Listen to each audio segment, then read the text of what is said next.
Hey, you there? What you doing? How are you? It's been a couple of weeks and I have been unavailable. And what's kind of funny is life just gets past you, and you start scheduling things and you start putting things. And my guest is a perfect example today because I told him that several weeks ago we were going to do this. We scheduled it, put it all on there, and lo and behold, I knew it 2 days ago. I knew it yesterday, and I woke up this morning and totally forgot about it. Texted him and said, "Dude, we good for a show today?" And he's like, "Yeah, we're good, we're good." In fact, he's sitting in the back room right now in the green room. He's all excited. But man, we got a good show for you today. Let me just tell you this: I miss Texas, and I'm going to tell you a little story about it. But I have been making jokes to a lot of my friends about, oh, that's so cute, you're getting snow. Oh, it's so cute that you're getting cold. This last weekend, I can't see crap because they got pelted with snow.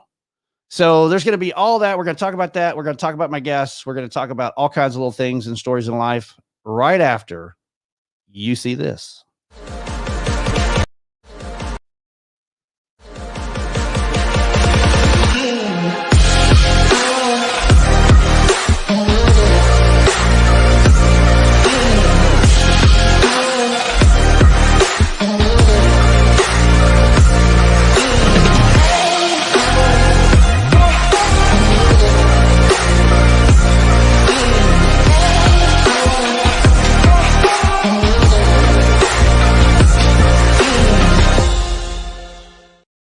And for all you podcasters out there, that was the intro to Live Life Podcast. Hey, welcome to episode number 8. Oh my God, I can't believe it's number 8. My guest that's coming on here shortly, I think was on episode, I don't know, we're going to call it pre-pilot, or we'll just call it pilot, episode 1. It was a crazy idea that I had, and I asked him to be a guest on it, and we just kind of really went with the flow. I didn't have any name for it. So, because I really didn't know that this is what I was going to do or what I was going to talk about or anything like that. So we called it a change in life. And it was right when COVID hit. It was an opportunist time to be able just to communicate and see each other. We were all from different directions in different places. And I had an idea. So we did 4 pilot episodes, and it was all based on new people meeting new people. They weren't new to me, but they didn't know each other, my guests. And so therefore I brought it on. We did about 4 episodes, I believe it was. And then after that, I was like, okay, this is actually not too bad. So maybe I need to take this up a different level. So here you are, you're at Live Life Podcast. It's part of my motto, which is live life, don't let life live you. And so you can go to livelifepodcast.com and you can go watch all the previous episodes, and which you should do. Because there's some great content out there and some really good people. And but this is February the 15th. It's the day after Valentine's. And this is episode 8. So weather. Oh my God. So I live in Gaylord, Michigan, and moved here about 2 years ago, year and a half ago. And we've gotten 36 to about 41 inches of snow in the last 2.5, 3 months. And it's been constantly staying around 0 degrees to as much as about 15 to 18 degrees. We've been a -4, I think, is the actual true coldest we've been, with a -12 or -15 wind chill. Let me tell you, my friends, that is cold. But I've been making jokes to my friends because they would get like a little powder, or they'd get a little cold, and they'd just all be like, "Oh my God, what are we going to do? It's going to get 12 degrees this weekend." And I'd just be like, that is just so cute because, yeah, you don't know what cold is. And then next thing I know, I see all these pictures come across the board on Facebook and social media, and everybody's getting pelted with snow. And I see some of my friends getting 6 or 8 inches of snow. And one of my buddies this morning said, "Yeah, I had to get out there, had to warm the truck up, and had to de-ice it." And then one of our show hosts from KVJ Media, Stuart Sachs, you've seen him on several shows and seen him as a guest on here. He actually has a hand snowplow. And he snowplowed his whole driveway and everything. It was freaking hilarious because I was like, who in Texas buys a snowplow? And, but I forget that Stuart used to live up north. So that was probably something that he had in his garden shed, and it just went with him for Texas. But, yeah, so, hey, listen, if you're in Texas, I don't really feel for you. So But it is interesting because in 1983, I was talking to a buddy of mine this morning. And I think we nailed it down to 1983 was the last year that I remember, because I was born and raised in Texas, that the temperature was so bad that I remember getting up in the morning and because we'd already been a week without school, they just really didn't feel like that we could shut down school for 2 more weeks. So my dad was like, well, you have a choice. You can walk or you can try and drive the car. Well, I couldn't get my car out of the dang driveway. So my dad said, well, I got chains. So that was the first and only time I've ever had to put chains on tires in Texas, Irving, Texas, by the way, and had to drive to school 3.5 miles. And apparently I wasn't the only one because everybody else did the same thing. And we did it for 3 weeks, 2.5 weeks, I guess.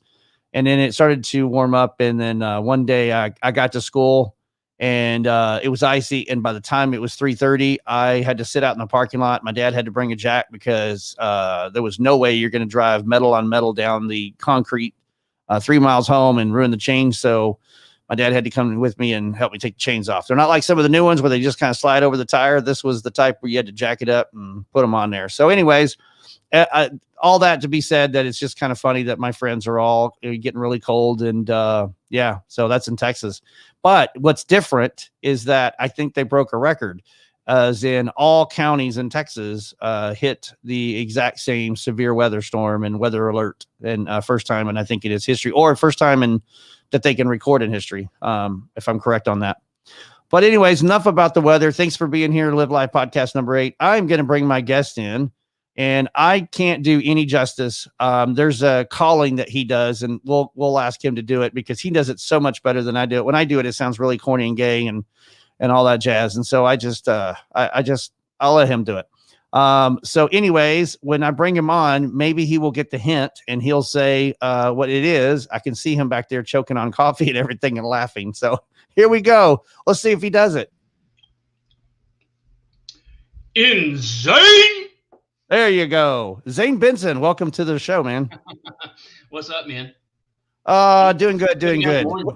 What is it that is that popcorn? What are you eating? It's oranges. Vitamin C, dude. Oh, I can't tell. Here. Okay, oranges. Okay. Are you under the weather? No, it's like 0 degrees outside. That's 4 little cesspots out there. That is so cute. It's like 18 degrees right now, sunny. But I do have 20 something inches of snow currently on the ground. So, hey, we have 4. Yeah, it's so funny. It's Texas. So I had to get firewood about a week ago, and it's just right out the patio deck, right? I mean, we're talking not even 10 feet. And I have an area where I've cleared it all off to get there. And I was like, okay, I went. So I didn't want to carry it all by hand. So I have one of these Gorilla 4-wheel carts. So I got that sucker out there. It's made for carrying firewood stuff. So I haul it over there. It's kind of like a gigantic adult wagon, right? And I park it off to the side where I kind of had the walkway cleaned and everything. And then I just took a step and literally went 3 feet in the snow. And I started laughing because I'm waist deep in the snow. My firewood is 5 feet in front of me and I can't move. I forget that it was downhill to get to the firewood. I thought I was just going to walk straight to it. Yeah, I went right in. And then Kim's looking at me at the window. She didn't get a picture. I said, you should have had your phone in your hand. It took me a second to kind of get myself and get out of there. And then I had to go get my snow shovel and dig a 3-foot hole path for me to get to the firewood. It was, I was tired by that time. So firewood was not going to be no 5-minute thing. It was a 45-minute thing without carrying the firewood in the house. But anyways, so yeah. Days. Yeah, it's one of those days. So let me ask you a question. Are you teaching these days? What's going on? You got all these school books and kids books behind you? Dude. Okay. So, since March last year, we've been forced to kind of work from home and all this stuff. So this is like this, you remember the Lucky Pucks table? I have the original table. Yeah. Yep. So I bought a bunch of wood from Lowe's and I made this little makeshift table cover for it. I've got dual monitors here. I got my laptop in the middle. And I'm able to push them all back so that Shannon can do all her Usborne books and more stuff, or videos for teaching, because she teaches remote as well. And so I'm sitting here going, all right, I'm going to go live with Mark. I haven't talked to him in a while. This is really cool. And I'm like looking at your background going, crap, he's still got the American flag and he's got this and he's got that. And I'm like, I got kids' books. Woohoo! Hey, I'm in love America. I love it. There's nothing wrong with that, my friend. Nothing wrong with that at all. No, in fact, I don't know if, let's see if it even comes up. I'm changing my studio a little bit. So, oh yeah, see, I got a little blue light coming on back there. Oh, look at you. Yeah, I'm pretty good. I even have you can't see it either, but I've got a light in front of me as well. But I'll have 2 lights back there, and then that computer that's sitting back there right now, that will be gone soon. I'm still working on my studio, and so everything's kind of in chaos. But no, that's cute. You got the books there and everything, and I was like, oh, what's he doing? Teaching now? Is that how you teach realtors? That's a girl dad. Married to a teacher. See, I thought that was like real estate 101. You know, this is how you start. You got to learn how to read, and we can educate you. A lot of them probably need this. They don't know how to read a contract. There's a lot of consumers that have that same problem. I'm just kidding. Don't shoot me. Don't shoot you. Don't shoot the messenger. So Zane, other than the weather and having a little bit of different lifestyle for the last 3 days, you know, being really cold, extremely cold in Texas, you're going to get back in the 30s and 40s. It's going to be next week. Right. What else are you doing right now? I know that COVID's affected your family. I know you've had to work from home. Your wife's had to work from home, and everybody's been in this. And when we did the change in life, we never really discussed and talked about really what the process was because it was happening at the time. But it looks like you've adapted. So even though things are kind of starting to open up, do you find yourself readapting, or are you just still kind of in that same process that got you there in COVID? Yeah, well, I mean, we're still good. Like, I'm used to growing up on the farm with, one of 8 kids. Like, I'm used to being hunkered down in the house, surrounded by a potbelly stove, staying nice and warm in that negative wind chill factor. And this one is different, like teaching the kids to like bundle up. I don't care what you look like. I don't care what you feel like, as long as you're warm, because when we go outside, it's -10. Like, we're only out there 30 minutes. Your butt needs to go inside so you don't get frostbite. Right. So it's different. And that's, right. You mentioned that before I came on, that's the thing that hit the entire state of Texas for the first time in history, was there was a wind chill emergency. Right. I mean, they had wind chills between -15 and -25. It's the coldest since, I think, the coldest ever, like 1989 or something. Yeah. So, yep. I mean, this is the worst I've felt it.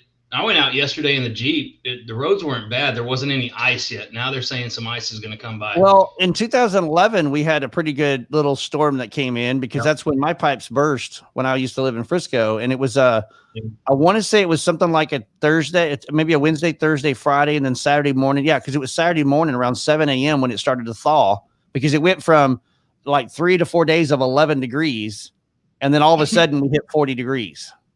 Yeah. And my pipes burst on the outside, even though we'd been trickling everything. It was still kind of frozen in some areas, and it found when it freezes like that, pipes will find any hole they can. It doesn't matter which pipe it is, and it burst. And I had to fix it. A lot of people don't know. I mean, down here it's not. I mean, I love the cold for a visit. Right. But like the snow we got, Mark, the snow we get in Texas. It's like, oh, look at that cover. Like powder. Yeah. It's gone in an hour. If I could take my camera and show you outside, there is probably 4 inches of snow. Yeah. And then the best thing that could ever happen for people in Texas to enjoy it was the Texas sun came out this morning. And it's not going anywhere because it's like 3 degrees outside. So yeah, it's just a beautiful, picturesque, like, okay, go outside and enjoy this as much as you can, because it's only going to be here for like 2 days. I watched one of my friends, and no, not Sean Heatley from Epic Carts, but another friend that had a golf cart, and his wife for Valentine's wanted to go out. She said, we should go out, like sledding. And so they took they had one of those heavy duty, like really canvas thick floaters, and he pulled it behind that thing, pulled her behind it, and she was all bundled up and everything, twisting and turning back there on the road, going down the road neighborhood, and sucker didn't tear up or anything. And I was like, dude, he was like, oh no, it was pretty icy out there. It was actually fairly slick. He says, I had a hard time for the golf cart picking up with the wheels, but but they had fun. He goes, that's what my Valentine wanted, so that's what we did. We sled in our neighborhood. we always Texas. did what they told us not to, and took a lasso and hooked it up to the ball joint on the back of Dad's truck, and flipped over a hood, and just started skiing down the roads and everything. You know, go around a corner and hopefully you don't hit a tractor or something. The one time that I ever got to do, I guess I'll just say true snow sledding, we didn't have a snow sled. So we actually took 3 cardboard boxes and taped them all together and made a curve in the front. And we did it down a side of a hill that was probably about 1,000 feet and a lot of bumps. And several times you would hit one of the bumps and cardboard would be there and you'd keep going, you know. I had that happen a couple of times where I'm digging into the dirt and all of a sudden, ow, tree stump. You know, that didn't feel good, by the way. I'm still waiting to find the disc and oil from National Lampoon's Christmas Vacation. I just can't wait to try it out. So let's talk about Zane for a minute. So COVID hit, you guys had to go home, you had to work from home, and you've been able to adapt to that. And now you're still kind of still in that adaptation because we haven't really fully opened up America. I know you guys can go out and do things a lot more than what I can do up here. Do you still, if you had to tell everybody during this time, your experience, what is your takeaway? What's something that, give me a pro and a con that you could tell somebody about going through COVID on Zane's family life? I mean, the con is we can't go outside. Right. Well, I mean, we can. We still went outside. We still went for daily walks. Yeah. You just couldn't go to restaurants and bars and things like that. Yeah. You know me, I mean, Mr. Networker, I love. Right. I got to go out. Seeing how people are doing. Like, I'm an outdoors guy. I cannot sit behind a desk.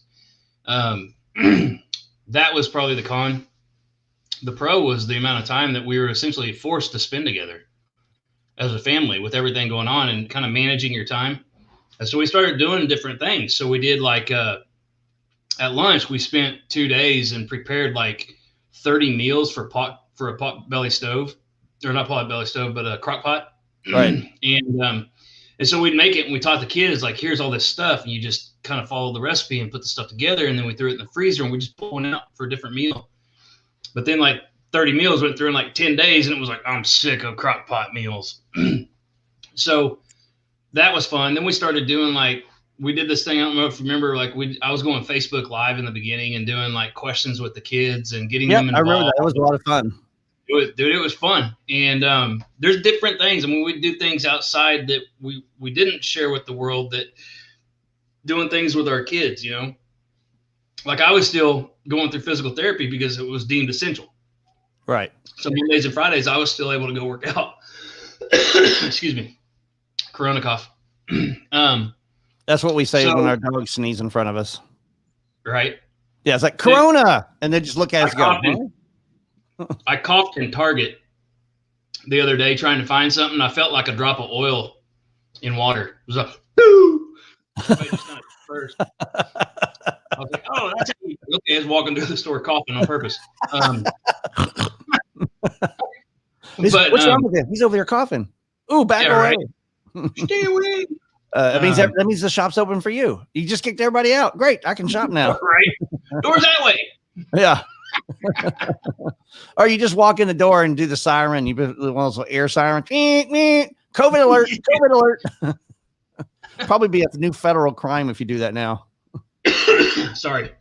Yeah. So one of the things the kids did was funny is like last February, they did the American Heart Association Heart Health Month with Frisco ISD.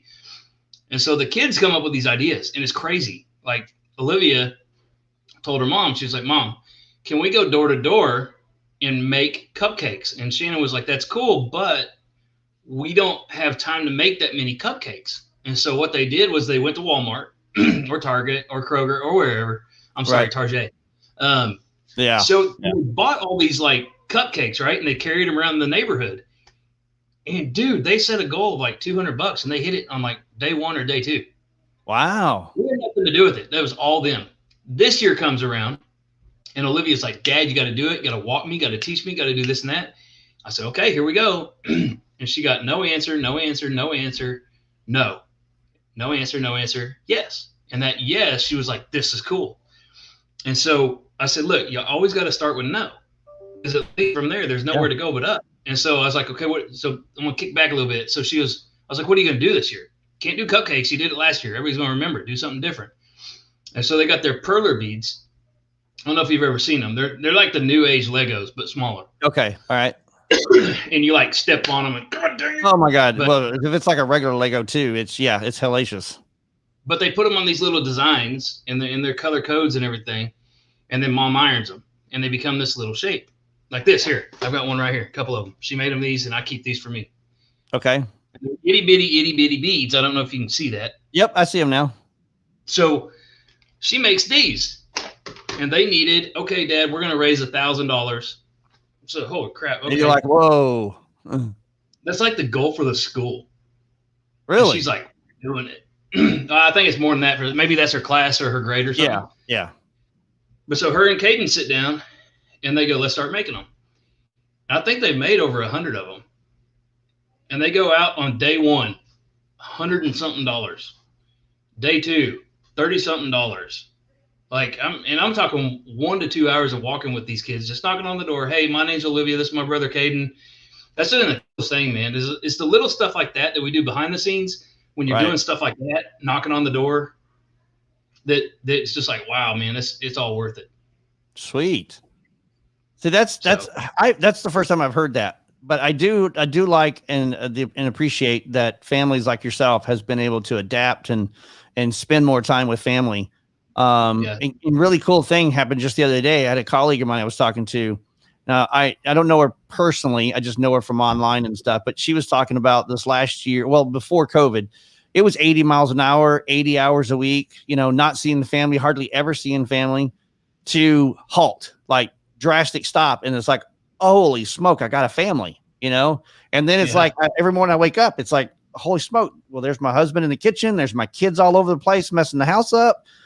And I'm stressed. She goes, I was stressed because it was like everybody's home. It's like, I appreciate it, but I haven't seen you guys in months, because I'm working 80 hours a week. She said it took her 3 weeks to finally get acclimated and get used to people being at the house and noises and just all kinds of things. She goes, man, after 3 weeks, I sit down with my husband. She goes, it's as bad as COVID is. This is probably the best thing that's ever happened to our family. Because we all became one. We all became togetherness. We just did things together. We didn't argue. Nobody fought in the house. Nobody felt cabin fever. We had to, argue sometimes on what are we going to eat for dinner type thing, as a family. It was, my son would want pizza every night. So she goes, I dealt with that. She goes, but moving forward, the moment the state opened up and we could start going out, she goes, I found myself instantly in 24 hours already going back to my old self. And she said she was 6 hours into the day and she's like, that's it. I can't, I got to go back to what we were doing. I cannot work 80 hours a week. I don't want to do that. This is not me anymore. So I say that to ask you, do you find yourself in that situation? Is that something you've been thinking about? Because I know you're a networker and you go. Now you may not go, 110 miles an hour, 80 hours a week, but you are going 110 miles an hour, 35 to 65 hours a week. Well, you're not been doing that lately. You've been doing this more online. So do you find yourself that you're still going to be 50-50? Do you think you're going to get, go all in again? What do you think you're going to be doing? No, I mean, it's a great precursor for me to get ready because what I've been doing is, Shannon and the big kids go to school at like 7 o'clock in the morning. And so I've got Jeremiah, the baby, and I drop him off at daycare at like 7:30 or so. So for me, my goal is like, as soon as I drop him off, get to the office and just work and get my stuff done.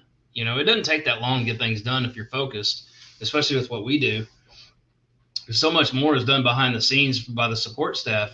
I'm able to do more with that and more phone calls and text messages. But my goal is, we're getting Jeremiah, we're getting the kids like Olivia and especially Caden and probably Charlotte too, signed up to start playing sports.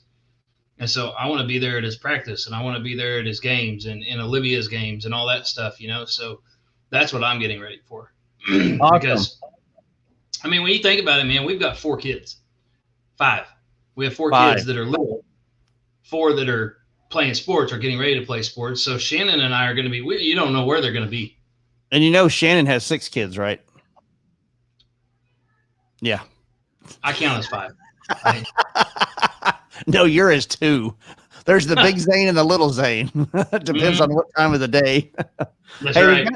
we got a couple of comments here. Lisa Mills, a good friend of mine, she says fancy. So I think she's just saying fancy that we got a show going on. Because I don't think you know her.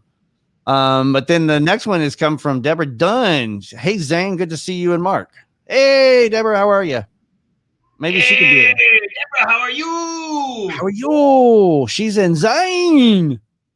Maybe she can be a guest one day. She'll probably say no, but I could at least ask her. Who knows, right?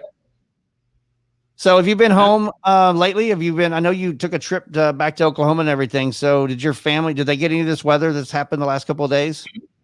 Oh, dude, we get stuff like this on the farm every year. Yeah, but I mean, just in the last couple of days, are you guys experiencing it at the same time, or?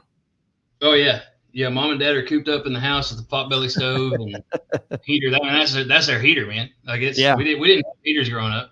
Air conditioners growing up were like open your windows and pray for a 75-mile-an-hour wind and 100-degree weather. Well, we didn't. Well, we're kind of a little similar, but we had gas stoves, the type that you would have a gas stove in your bedroom, and then you'd have the wall gas stove on a wall somewhere in the living room. Propane. Yeah, well, gas to the house, you know. Yeah. And but we'd have those. Man, I have a down here on my abdomen. I have a T because I was about 3 or 4 years old, and I leaned over it, and it burned me. So I've got a T on my abdomen. Oh yeah.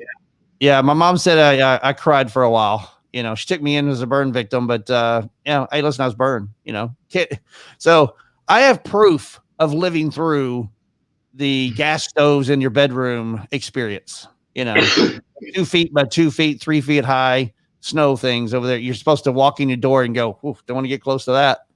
You know, right. But it kept you warm. You know, and we didn't have air conditioners either until probably by the time I was in junior high. We were the same way, and finally we started hitting some temperatures, and Dad was just like, so. But here's what's funny. So, and I'll just my little story on me. My dad decides that we're going to get an air conditioner. Okay, my mom's excited. I remember this day. I remember it was in the late 70s. And we were like, I was so excited. I called my brother and said, because we had regular phones, right? So I'm a rotary phone dialing my brother going, we're going to get an air conditioner. Oh my God, it's going to be, we got 5 TVs in the house, but we're getting an air conditioner, you know? And my brother was like, because my brother lived in an apartment, had central air. So, you know, he was used to the new format of living, right? And my dad comes home with this air conditioner, and Mom looks at him, and I remember the face expression of my mom. She's like, really? So he gets an air conditioner, a small one, like so small, and it's going in the master bedroom. Nice. Dad's like, I'm not sweating anymore in bed. And Mom's like, we have to live during the day. Well, we can just turn it on in there and keep the bedroom cold. Well, what's Mark going to do? What are we going to do when I'm cooking dinner? I mean, it's hot in the living room. It's 100 outside. It's 100 in the living room. And Dad's like, well, all they had was small ones. It was something like that. And so we did it for a couple of months, and finally Dad went and got a big air conditioner put in the main window in the living room. And we were like, oh my God, it's like, you know, forget about the old days in the 20s and 30s when people were hovered around a radio. We were hovering around an air conditioner, trying to turn to look at the TV, you know. Well, we didn't want to. I'm surprised your dad didn't come home with a new oscillating fan and say, Mark, here's the water bottle. Stand behind it. We did have some fans, but they weren't really doing anything. But I do remember it only lasted like 2 years. And then I remember coming home from school one day, and my dad bought this behemoth air conditioner. I mean, one so big that it had to be on a platform outside of the window because it was so long and so big. It's like the days of when TVs were coming out with big screens, right? They were 6 foot long, 2 foot wide, deep, and then, 5 foot high, It's like this was the air conditioner in the window, and 220 volts and blows 80 miles an hour wind.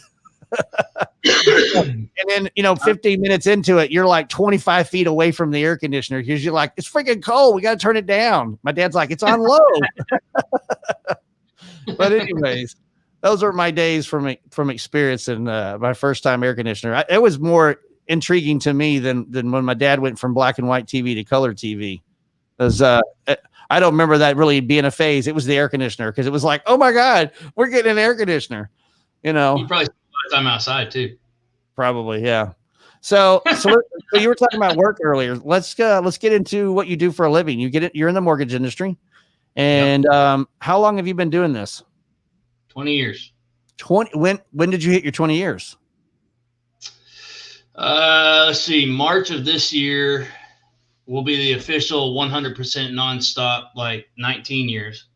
Okay. But for like 2 or 3 years in college, I did a lot of insurance and mortgage, and then also Primerica Financial Services, which taught me a lot about really what people were trying to look for, you know, when it came to financial stability and debt and credit and all that stuff. So I did that a lot. So I say 20 years because I did it for 2 or 3 years part-time in college, but then also March 22nd of this year will be 19 years. Hey, congratulations, man. That's a long time. January 21st was 15 years for me in Frisco. Wow. Crazy, right? Yeah, it's crazy. My wife and I were just talking about it because we were talking about how many Valentines we've shared. And my number that I have to go with is that I lived in Frisco for 22 years. Well, actually 23 years because I guess it really was 22 years because we lived in Plano before that when we first got married, but it wasn't for very long, maybe a year. And then we moved into Frisco and I've been there ever since. So she's like, well, yeah, so this is our 23rd Valentine. And I'm like, but we haven't been married in 23 years. That won't happen until August. She goes, I know, but we shared it before the year before. And I was like, okay. Yeah, I guess you're right. So it made me think, yep. So we've had 23 Valentines. Yeah. So that's cool. But you know, my wife also celebrated 20 years with one company, even though she's been in the industry for 27 years. And I'm not sure exactly when the 27 years is. It's sometime later this year. So I know the industry you're in is a hard industry. And I know and it probably still happens a little bit. I know it happened back when you first started that, you know, people stayed 1 to 3 years, maybe 3 to 5 years, and then they would switch companies. And it was just nothing but a rotating revolving door, you know, going from one mortgage company to another mortgage company. But yeah. My question to you is, have you seen a change in the mortgage industry where people are becoming a little bit more stable? They're staying with the business a lot longer. They're staying with the model, or is it still kind of a revolving door? Right now it's kind of different, right? We're kind of in this COVID period, but also at the same time, we're seeing historical low interest rates. I mean, the 30-year rate got down to like a 2.25 or 2.5 for some people. Right. You know, it's the lowest we've seen. We've heard they're going to keep them low like this through the end of the year, which is awesome. 100% sure, right? And so right. I think a lot of people, I've seen a few people move. One I was really surprised of, but proud of him for going. Life changes, Mark. Yeah. Like I have people calling me going, did you do 100 million last year? And I'm like, no, but I can tell you how many families I helped. You know, to me, closing a deal isn't the total success. Like I'm going to be number one, but I don't want to be number one just in closed volume. Because those people don't know who their loan officer is. They get mad because they only talk to a team member. They never get to talk to the loan officer. There's no relationship. And that's me. Is like, I'm an advisor. I want to spend my time with those people. So I think the change is like right now we're going to see a lot of people last year, this year, and maybe even next year that are going to really stay stable. What's going to happen though is we're going to have a really bad shift. And it's kind of like when the licensing requirement came out in 2008, 9, and 10. Yeah. We saw about 80% of the industry drop off because they couldn't pass a test, a background check, or a credit check. And so when this behemoth of production that we have, especially in the Collin County market or North Texas market, really, when it comes back to reality and then some, I think there's going to be a lot of people that leave to go do something else because they didn't save. They're all out blowing their money like they did then. They're out buying new cars and going on vacations and going to Mexico every other week. And I mean, dude, I see it every day, and I'm just like, man, I feel sorry for you when the year's all done. Yeah. Because I mean, I'm happy they do it, and I hope they're happy right now. But man, my thing is longevity for my family. I got a wife and 5 kids. Absolutely, absolutely. Well, and that's the thing, right? So you have something that's working for the Benson family. My wife and I were just talking about this the other day too. We're very fortunate in the position, the lifestyle that we are, and at the time that she's had to work at a corporate job. Especially in the industry she's in, it's unheard of to be in one industry, one company for 20 years. You know, you just don't, because you just don't see people retiring 20 to 30 years in a job, right? You know, 5, 10, 15 maybe, but not when it gets to 20 years, right? It's like a huge life accomplishment because you've been successful at doing this for 20 years. You didn't have to shift back to go to another corporate job or go back to doing something totally different while this tried to work itself out. I've got friends that are entrepreneurs. They're having to do that because of COVID. And it stinks because I know their business model is there. I know that their products, their services, the things that they offer, I know it's there, but you know, people aren't spending the money. And I know you've been affected along the way too, because at some point industry changes. You know, we had 2008, 2010, we had a little bit of a deficit in the economy, and people were not putting money to remodel the house. They were just repairing what had to be repaired. They didn't go buy new cars if they didn't have to, right?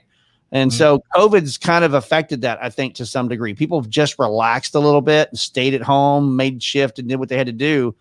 But I haven't really seen a large number. And so I don't know if you have either, but I only a few people, like maybe just a few percentage that I've seen where people have got new cars or they're moving into a new house.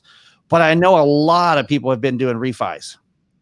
So in your market, have you seen, what's the number? What's the percentage? Have you seen more refi than you have people buying and selling a home? I have. I don't work with a lot of realtors, and all the realtors I work with know that. Like I've only got probably 10 or 15 realtors that I work with, where most loan officers have like 400 to 1,000 realtors that they're friends with. Right. And they go spend all their money on them and they don't get anything from them. And for me, I'm like, I spend my money on my personal, my family, my friends, and my past clients. And so when everybody else was going nuts, chasing all these realtors and builders with all the new business, I was calling all my clients because I was from my mentor. I don't know this, my mentor that I follow for 20 years. And then some other economists that I follow all said two things. We're walking into this year and the rates were going to go under 3% and we're walking into a recession. And so I was talking to my financial advisors, CPAs, attorneys, people like that I work with, and my past clients. And they're all like, you're crazy. And then all of a sudden we hit March and COVID hits, and then April hits and we go below 3%. And people were like, dude, how'd you know that? And I was like, hold off, don't refi. And they're like, what? Everybody's telling us to refi. And I'm like, don't refi. Rates are still going to go down. We did not expect rates to go under 3% until around the election in November. Right. In March or April, when they went below 3%, it wasn't because of the bad market. The market was already going bad. People just weren't paying attention behind the scenes. Right. So you look at all that and you get to the point and it's like, dude, we're going lower and lower and lower. Some people, good Lord, sorry. Some people will refinance 2, sometimes 3 times. Wow. Because they went from 4, wherever they were, to like a 3. Right. To maybe a 2.5 to going, holy cow, let's go to a 15 and get a 1.875. I mean, so dude, let me ask you something though. If you're talking about 3 of them, bad loan officers. I can't stand that.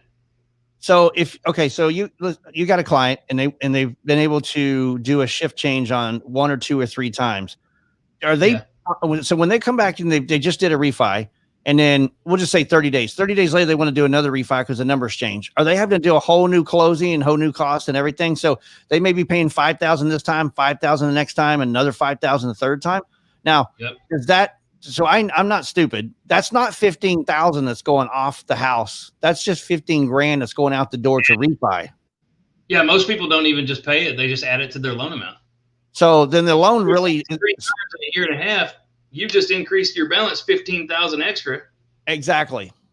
And so you're probably saving. You spent $15,000 to save what, $300 a month? It doesn't even make sense.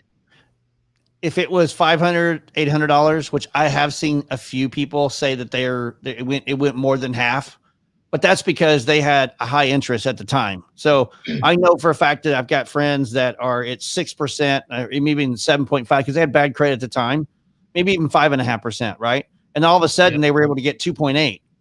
Well, yeah, if you're paying $2,000 a month, and you're now paying $1,000 a month, you've gone down, 4 points. So your credit has gotten better and your interest and everything's going to go down.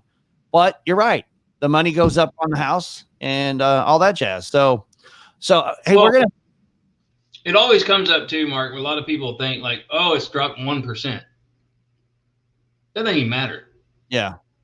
If you don't have a tool like some of us, like there's, I think less than 2% of loan officers in America use the tool that I use. If you don't have a tool like that and all you're thinking is low rate, low rate, low rate, you don't have a strategy behind it, you're never going to pay it off. So why refinance? It doesn't make any sense. Yeah. Well, I was just talking to my wife just recently, and we're in May, June, July, we're putting together a plan. Because I guess we are going to do a refi, but we're doing because we're in a land contract, which you can do that here in Michigan. So you're still buying the home, but we're not really doing a refi. We're actually going to do a full purchase on the home, but we're doing it at a specific time because one, the market's still going to be low. So we'll still get a good interest and everything on it. But the other point of it is that we don't have to worry about a 30-year conventional mortgage. We're probably going to do a 10-year. My goal is to try and figure out how to pay the rest of this house off in 5 years. And if it takes 10 years, I'm okay with that. But I don't want 20 or 30 years, right? I want a short term, which means that if the interest is that low, then I want to take advantage of that. I want to get it low, but I want to put more money on my principal. So if I know I can handle $2,000 a month and I can get my loan at $500 or $800, then I'm going to pay $2,000 because guess what? If I do that for 5 years, I'm paying my mortgage off. Mm-hmm. Right. So I don't need to do it to save money. I want to save money down the road because I want to own my home. I want to finally get to a point where I don't have a mortgage because this is going to be my forever. This is going to be my long time home. And even if it's not, it's going to be more than 20 years. So if I'm going to be here that long, I might as well just get to the conscience of buying the home. Maybe that's not the right thing that you tell people, but this is where our goal is. It wasn't when we were in Frisco, but it is where we are now. It's different, right? So life changes, like we were saying. And what your motto? Live life, don't let life live you. Right. Mine has always been, it's funny, like mine has always been work around your life, don't live around your work. See, I love that. But with life change, it can be a week or a month later, it doesn't matter. Your life changes. If you find out, oh crap, we're pregnant, right? If Shannon came through the door and said, we're having another baby, I'm like, woohoo! Oh crap. Wait a minute, you're having another baby? Huh? Shannon really pregnant? Are you having another baby? Not yet. No. Oh, whoa. What was that? Not yet? Hey, I thought you said she's not getting fixed, and it's up to God, not me. Okay. All right. So what you're saying is that there's still a possibility the doors are open. Right. So you're saying there's a chance. Yes. I love it. Yeah. Number 6. So we did go to number 5. That is a different story. Yeah. So you and I have talked about that. So it's different with life change when it comes to finances and mortgage. My thing is, especially right now, the 2 largest tax deductions we can have, and I'm not a licensed CPA if anybody's watching, nor a financial advisor or an attorney. I'm just a licensed LO, and all these are my personal opinions, not my business. So if things change, we have 2 large tax deductions. That's your mortgage and your kids. And then they have all these different things that change, right? So you have all those things that fall into place. My thing is Rick Edelman's BLT mortgage, the big long-term mortgage.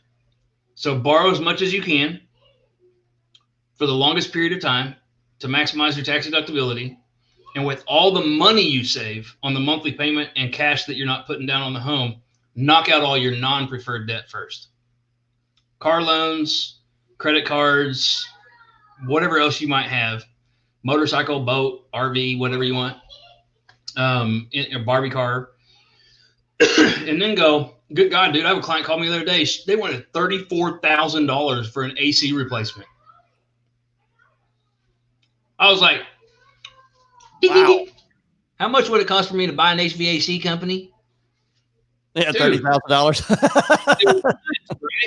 So anyways, it's just those things that change and pay all that stuff off.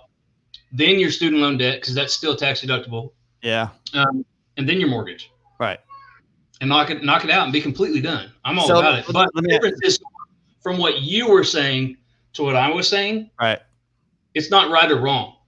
Okay. People's comfort level goes from here to here. They just have to find it. And that's my goal, is to help them find it.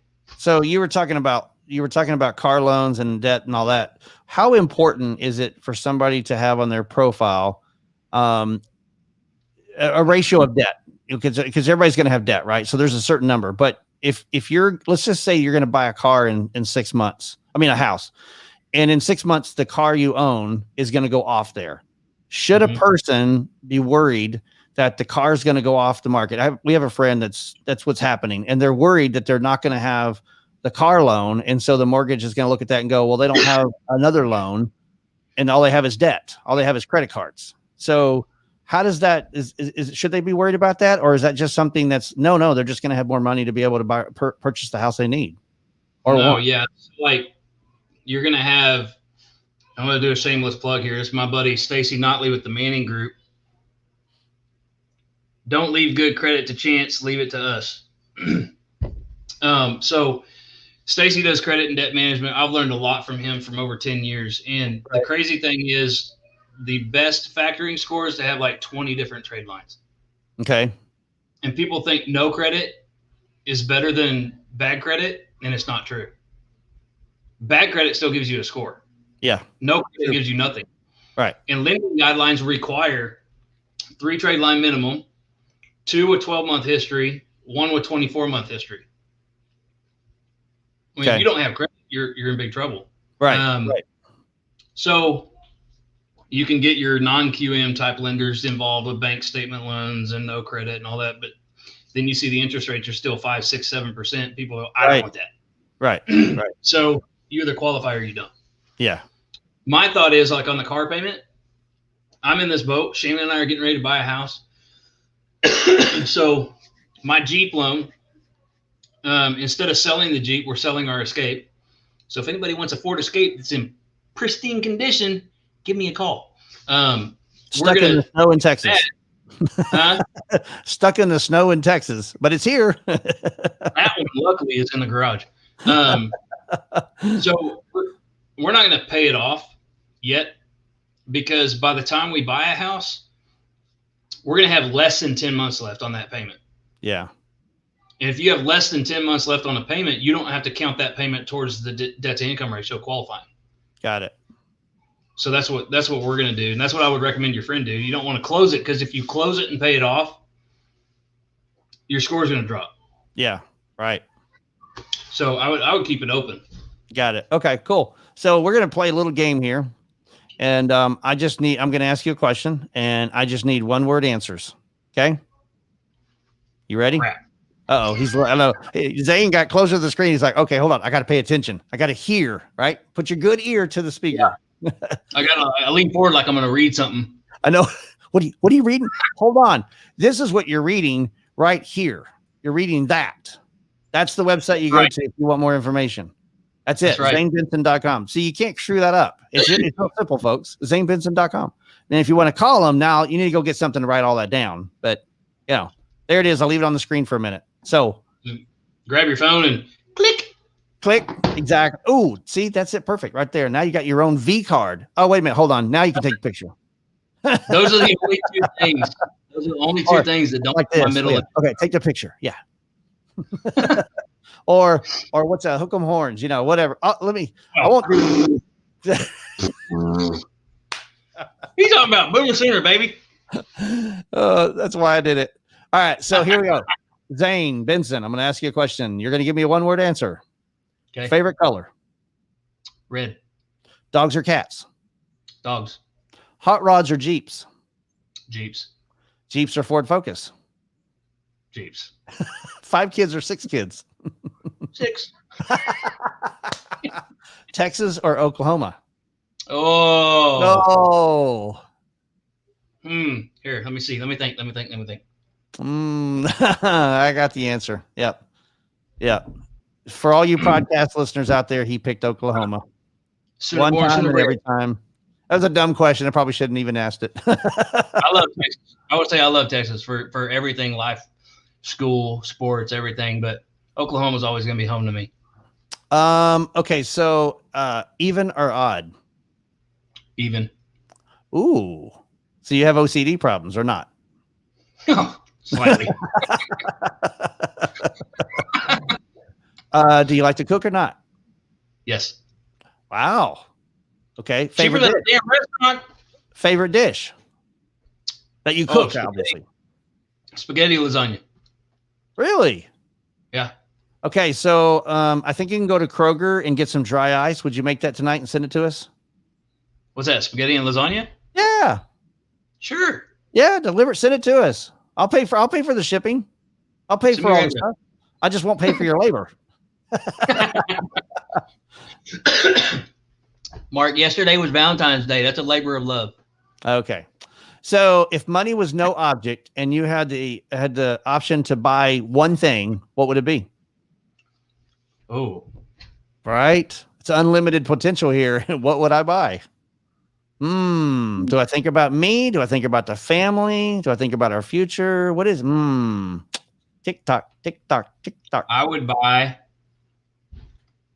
like 10 to 15,000 acres of land. Okay. Okay. Got it. With or without a house?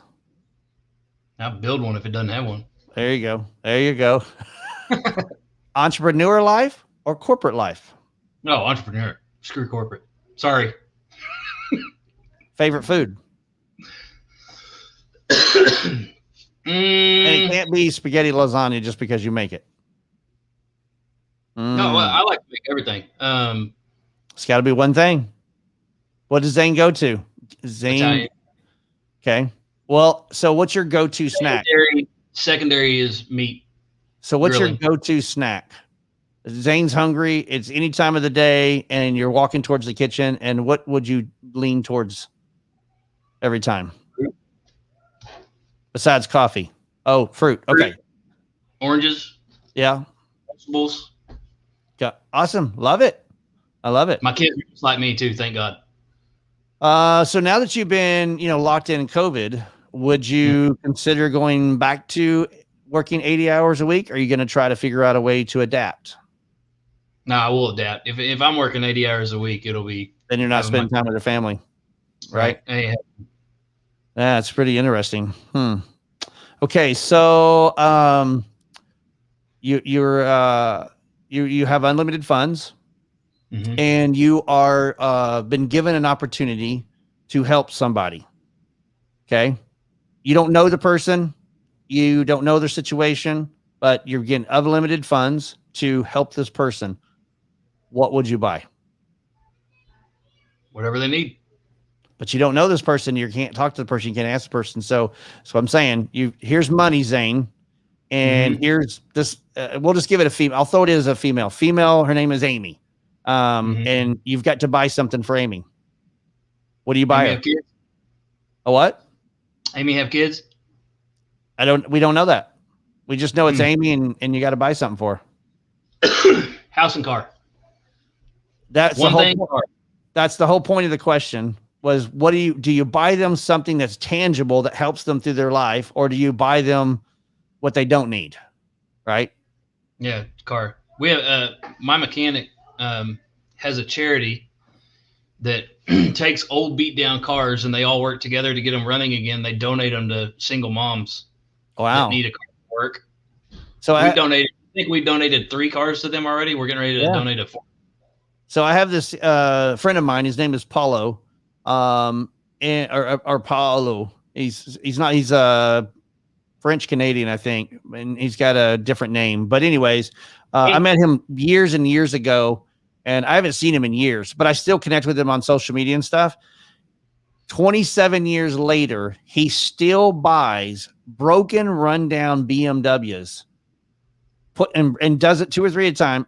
At his home garage, he's got a 5-car garage, and he'll have 2 or 3 BMWs. And what he does, he'll go and buy them at an auction or buy them somewhere in insurance, whatever, and buys them. I mean, we're talking like he buys them for a couple $100. Got to get a record, got to get them to the house. And then he'll take it and spend like, $4,000, $5,000, buy new fenders, new wheels, and whatever's got to be repaired. He doesn't do the actual repairs on a lot of things. He just buys the new parts. And then takes it to a shop and says, paint it. Right. So it matches. And then he turns around and sells it for $15,000 to $20,000. And these are BMWs that aren't too old. They're usually within 5 to 7 years. And he's been doing that while doing his corporate job for the last 27 years. but it's a hobby for him.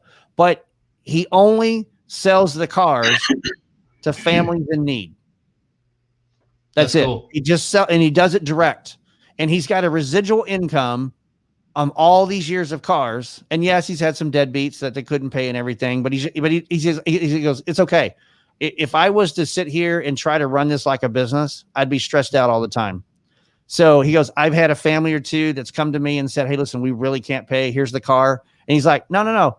Let's make an agreement. You keep the car. What do you need? 6 months, no payments? What do you need? 12 months? I mean, what can I do to help you?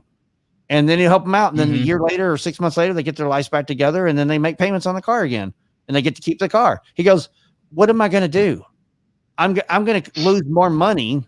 I don't have a place to stock the car. I don't have time to go try to resell the car. And my whole purpose is to help families. So I would be screwing a family. So, and he goes, and there's been a couple of divorces where the wife and the two kids, I think it was like 8-9 years ago. I remember him telling on his Facebook. He goes, I just did a good thing today. He goes, we're all talking about how we give things. He goes, a mother just got divorced, had no car, no job, no house, no money, no nothing. I just told her the car's her. Don't worry about it. My wife and I, it was only like $6,000 to pay off the car. He goes, I just absorbed the money, and she got a car, and she was able to go still look for work. And he goes, I helped the family. That's all. That's what's important. If you can find a purpose in life like that, Zane, you're going to be beneficial, and you're going to be inspiring and taking care of other people. I know you, and I know you do that through other ways. And that's what I like about you. It's your character. People trust you. They respect you. They're honored to be in your life. They really, I know there's some really good friends that don't try to step on your grounds. They try to really respect you, and they try to look at you as a smart person. You've got great integrity. You know what you need to do. But you're even better friend because you care and you listen. And that's hard to do. That's hard for a lot of people to do, because it's always about me. And instead of it being about what are we going to do? Right. So I commend you for the years that you've been doing and the friendships you have. Well, I see a lot of people that we try to be better examples for people. Like, that's awesome. From work to church to our friends to our home group to, a lot of people. It's funny. Like I've told you before, like I'll walk to a friend's party and I still drink beer. I like whiskey. Right. I had a cough lately, so Grandpa's cough syrup was really helping. It's different because we'll walk into a party and people are like, oh shit, Zane, sorry we haven't been to church in 3 months. I'm like, I'm not a saint. Like, do you need a ride? Like, I can pick you up. Are you telling me? There's a kid today. His life is completely turned around. I don't think it's because of us at all, but even before kids, he was like a huge running back at Allen High School. We used to pick him up on the way to church because we made sure that he went to church. I was like, you have no excuse. I'm going to drive by and pick you up every single day, and we'll drop you off after church. Right. And so just repetition after repetition after repetition, being around those kids, like being that example is always like, the thing is, the biggest difference to me, Mark, like I see a lot of people that are just patting themselves on the back. They're posting it everywhere. You don't see me post about that stuff. Right. Ever. I don't post that crap out there. I don't believe in doing something expecting reward or result. I don't. If your work's your work, right? Right. Your family's your family. But when you're giving, you're giving. Right. So, absolutely. We've given everything. Right. We've given personally. We've been evicted. I'm in the mortgage industry. We've been evicted before. Like it's tough times and stuff happens to people, and we still gave. We still served. I still got up on a Saturday and went and fed the homeless down in Dallas. You just continue to do that, but our life is so much better now because of it. Because the reward is not. It's not financial. It's not the pat on the back. It's not the accolades and all that stuff. Like I like the charities and stuff. But when charities start looking at you going, where's your money? Right. Well, I don't have any money right now. I got 5-6 kids at home. So can I just serve? Oh, no, we don't need your help.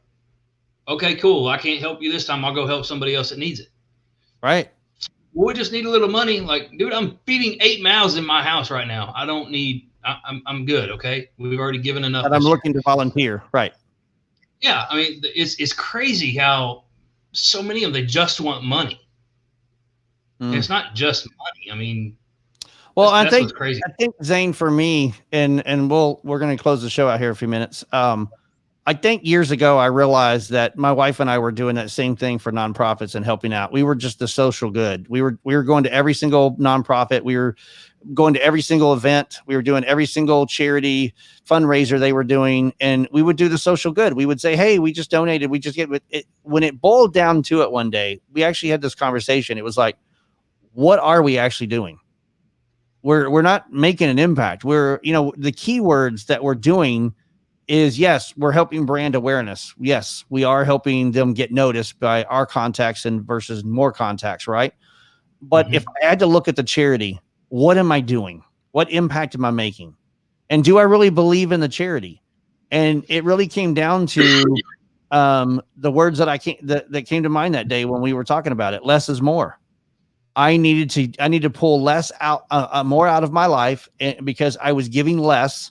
In order for me to give more, I need to narrow it down to ones that actually matter to me and makes an impact. And that's hard for people doing that, because I have a really giving heart. And so I love helping everybody that I can. But what I do know is that I have to look at a bigger picture. Do I like what you're doing? Do I appreciate where it's going? Is it something that's right here in my heart? Because if it's not in those three pillars for me, then I'll guide you and mentor you. I have no problem. That's free advice. But I can't donate. I can't volunteer. It's not me, but thanks for asking. Cause I get to ask, I just got asked yesterday from another nonprofit, and they know that I'm working with another nonprofit, but they were like, hey, if you could help me out and maybe you can help us fundraise. I love it. Thanks for asking. I really do. I was honored. I appreciated you asking me, but I can't. Your your organization is nowhere near in my wheelhouse. I know nothing about it. Like a total opposite polar, black versus white, it's like, I don't even know what the hell it is type thing. Yeah. And we had to look at each other, and I was like, but I'll tell you what, I'll guide you. I'll mentor you. I'll help you out. I'll at least verbally lead you in a direction. That's all I can provide. And I have no problem with that. Just give me a call and we can talk for a few minutes, and that's it. But, physically can't do anything. But I know that you have done that. I know you've been there before. I know you've physically been there before. I know you've mentally been there before. But guess what? You just said it. Better on the other side. Once you get to a certain point. A lot of people with charities and stuff, you and I've discussed this before, no matter how big or small the charity is, if you're giving or donating your time or whatever with a charity, and at any point it ever gets to a point where you're doing it because of the charity itself or the people that run the charity, then you're not doing it on purpose. You're doing it for a purpose. And that's not right. Right. I have narrowed it down, Zane, that there are maybe three charities that I will support during the year. It's not technically a financial support. It's a mentorship or a guidance support. I'll do a social good. But I will go to their event. I will pay for the ticket to get there. I'll do that. But it's because even though I'm not a part of the charity, it's still in line in my wheelhouse. Since I support and do a lot for military, it still has military involvement, and it's still something close to me. But it is a polar opposite of what we do. But I love what they do, and I love how they put their love and heart into it. And I know the people. And so I know it's a lot of fun. And when I go to their event, hey, listen, I'm putting a little bit of money. They make a little bit of money. So I know for a fact that I'm doing more than a social good. I'm okay with that. But it's like work. I don't want to get where I'm doing 80 miles an hour, 80 hours a week. And I'm just all raising my hand doing all these social goods. That's not a true philanthropist. Right. At least that's not in my wheelhouse. But anyways, hey, Zane, and I've kept you on for a while. I really appreciate your time. It's you're a blast. I mean, and I really don't know if I ever said thank you to the first time that we came on and did kind of a change in life. I know it was just kind of on a whim, and we were all bored. We're all like, what the hell do we do now? We're all at home, stuck at home, and we're all on Zoom. What do we do? Yeah. Right? No, it's fun, man. It's good with me. I'm shoot, dude. I'm, like I said, locked up in a house with 8 people and 3 dogs. I'm like, and you're in Texas, and hook 'em horns. Yeah. All right, so you can get a hold of Zane at zanebenson.com. I'll be perfect. So for all you audio listeners out there, he lives in Texas, but he's a boomer sooner and a more boomer. Mert. Yeah. And but you can also call him at 972-809-0591. That's 972-809-0591. Or you can email him. It's Zane, Z-A-N-E, at zanebenson.com. So go there for all your mortgage leads, mortgage end questions you have. Zane will be happy to help you and guide you. That's what he does for a living. That's what he loves to do. He loves helping people. So don't be afraid to reach out, because even if he can't help you, I'm fairly certain he's got something to guide you in the direction, or at least help you for something in your future. But that's what you need in a person that's in that business, is somebody that can lend an ear. And when you can get that, that can help your family a heck of a lot more than just going out there and lowering your rates for 1%, because that might not be the smartest thing for you and your family. So that being said, Zane, thanks so much for coming on. I really, really appreciate it. Yeah, man. So would you come on again? Anytime. Anytime. Awesome. And are you going to do a show anytime in the future? Hint, hint. My own? We'll see. Maybe it'll be a show about Oklahomians. Look at him. I had to do a makeup word. aren't you an Oklahomian? What do they call Oklahomians? What are you? Oklahoman. Well, Oklahomian, like we're like Homo sapiens or something. Well, Texans, Oklahoma is Oklahoma. Oh my God, really? Oh, yeah. So I had a friend recently and said to me, well, not a friend, but just somebody that here is in Michigan. She's like, "What, you think you're just gonna all become a Michigander overnight and everything?" I looked at her and I go, "Hell no, I'll never become a Michigander." She goes, "Well, then why are you here?" "I'm a Texagander. I'm always Texan first." So there you go. All right. Well, guys, there it is. Zane Benson, thank you so much. I appreciate you being on the show. This is episode 8 for livelifepodcast.com. I am your host, Mark Warner. Until next time, when my special guest will be, well, I don't know. Go to my website and find out what my schedule is and who's going to be on next. But today was with Zane Benson. Thank you so much for your time. I really, really appreciate it. Don't go anywhere. We're going to close out the show. Guys, take care. We'll see you next week.